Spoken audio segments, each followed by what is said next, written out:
இயேசுவின் அன்பு எப்படிப்பட்டது என்று சொல்லி ஒருவேளை உங்களுக்கு அநேக விதமான கேள்விகள் கூட எழும்பலாம். அந்த இயேசுவின் அன்பு அது நீடிய சாந்தமும் தயவும் உள்ளது. அதற்கு பொறாமை இல்லை. அது தன்னை புகழாது, இருமாப்பாயிராது, அயோக்கியமானது செய்யாது, தற்பொழுதை நாடாது, சினமடையாது, தீங்கு நினையாது, அநியாயத்தில் சந்தோஷப்படாமல் சத்தியத்தில் சந்தோஷப்படும்.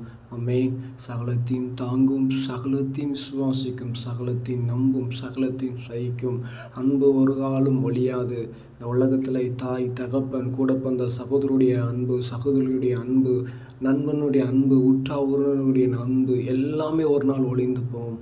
ஆனால் நிலையான இயேசுவின் அன்பு உங்களுக்கு தர ஆண்டவர் என்ன செய்தார்னா விரும்புகிறார். அந்த அன்பை நாம் ருசித்து பார்க்க அவர் விரும்புகிறார். அந்த அன்பை நமக்கு தர விரும்புகிறார்.